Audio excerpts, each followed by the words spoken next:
بسم اللہ الرحمن الرحیم۔ ابھی ہم کر رہے ہیں 17 پارے کا 8واں اور آخری حصہ۔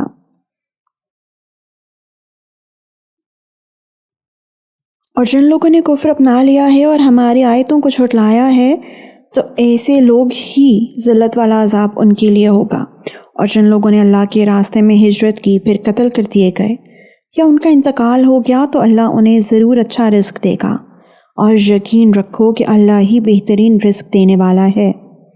وہ انہیں ضرور ایسی جگہ پہنچائے گا جس سے وہ خوش ہو جائیں گے، اور اللہ یقیناً ہر بات جاننے والا بڑا بردبار ہے۔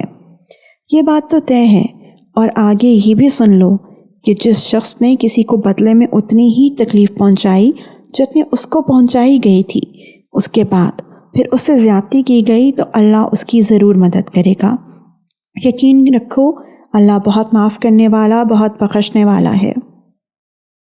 یہ اس لیے کہ اللہ کی قدرت اتنی بڑی ہے کہ وہ رات کو دن میں داخل کر دیتا اور دن کو رات میں داخل کر دیتا ہے، اور اس لیے کہ اللہ ہر بات سنتا، ہر چیز دیکھتا ہے۔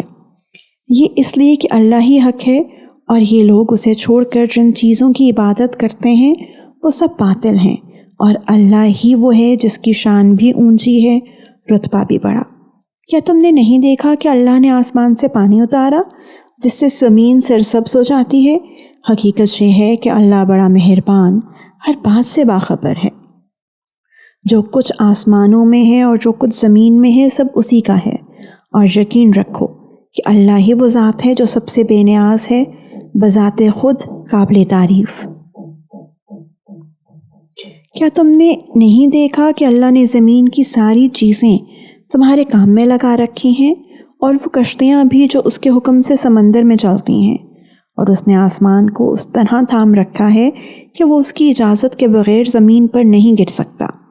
حقیقت یہ ہے کہ اللہ لوگوں کے ساتھ شفقت کا برتاؤ کرنے والا بڑا مہربان ہے، اور وہی ہے جس نے تمہیں زندگی دی، پھر وہ تمہیں موت دے گا، پھر تمہیں زندہ کرے گا۔ واقعی انسان بڑا ناشکرا ہے۔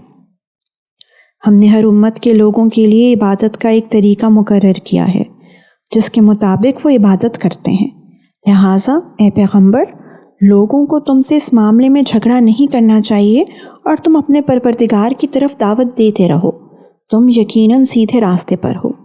اور اگر وہ تم سے جھگڑیں تو کہہ دو کہ جو کچھ تم کر رہے ہو اللہ اسے خوب جانتا ہے۔ اللہ قیامت کے دن تمہارے درمیان ان باتوں کا فیصلہ کر دے گا جن میں تم اختلاف کیا کرتے تھے۔ کیا تم نہیں جانتے کہ آسمان اور زمین کی تمام چیزیں اللہ کے علم میں ہیں؟ یہ سب باتیں ایک کتاب میں محفوظ ہیں۔ بے شک یہ سارے کام اللہ کے لیے بہت آسان ہیں، اور یہ لوگ اللہ کو چھوڑ کے ان چیزوں کی عبادت کرتے ہیں جن کے معبود ہونے کی دلیل اللہ نے نازل نہیں کی، اور خود ان لوگوں کو بھی اس کے بارے میں کوئی علم حاصل نہیں، اور ان ظالموں کا آخرت میں کوئی مددگار نہ ہوگا۔ اور جب ان کو ہماری آیتیں پوری وضاحتوں کے ساتھ پڑھ کر سنائی جاتی ہیں تو تم ان کافروں کے چہروں پر ناگواری کے اثرات صاف پہچان لیتے ہو۔ ایسا لگتا ہے کہ ان لوگوں پر حملہ کر دیں گے جو انہیں ہماری آیتیں پڑھ کر سنا رہے ہیں۔ کہہ دو کہ لوگو، کیا میں تمہیں ایسی چیز بتلا دوں جو اس سے زیادہ ناگوار ہے؟ آگ، اللہ نے کافروں سے اس کا وعدہ کر رکھا ہے، اور وہ بہت برا ٹھکانہ ہے۔ لوگوں، ایک مثال بیان کی جا رہی ہے، اب اس سے کان لگا کر سنو۔ تم لوگ اللہ کو چھوڑ کر جن جن کو دعا کے لیے پکارتے ہو وہ ایک مکھی بھی پیدا نہیں کر سکتے، چاہے اس کام کے لیے سب کے سب اکٹھے ہو جائیں، اور اگر مکھی ان سے کوئی چیز چھین کر لے جائے تو وہ اس سے چھڑا بھی نہیں سکتے۔ ایسا دعا مانگنے والا بھی بودا، اور جس سے دعا مانگی جا رہی ہے وہ بھی۔ ان لوگوں نے اللہ کی ٹھیک ٹھیک قدر ہی نہیں پہچانی۔ حقیقت یہ ہے کہ اللہ قوت کا بھی مالک ہے، اقتدار کا بھی مالک۔ اللہ فرشتوں سے بھی اپنا پیغام پہنچانے والے منتخب کرتا ہے، اور انسانوں سے بھی۔ یقیناً اللہ ہر بات سنتا، ہر چیز دیکھتا ہے۔ وہ ان کے آگے اور پیچھے کی ساری باتوں کو جانتا ہے، اور اللہ ہی پر تمام معاملات کا دار و مدار ہے۔ اے ایمان والو، رکوع کرو اور سجدہ کرو، اور اپنے پروردگار کی بندگی کرو، اور بھلائی کے کام کرو تاکہ تمہیں فلاح حاصل ہو، اور اللہ کے راستے میں جہاد کرو جیسا کہ جہاد کا حق ہے، اس نے تمہیں اپنے دین کے لیے منتخب کر لیا ہے اور تم پر دین کے معاملے میں کوئی تنگی نہیں رکھی۔ اپنے باپ ابراہیم کے دین کو مضبوطی سے تھام لو۔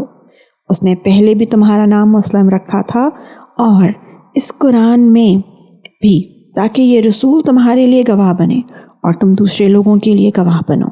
لہٰذا نماز قائم کرو اور زکوٰۃ ادا کرو اور اللہ کو مضبوطی سے تھامے رکھو، وہ تمہارا رکھوالا ہے۔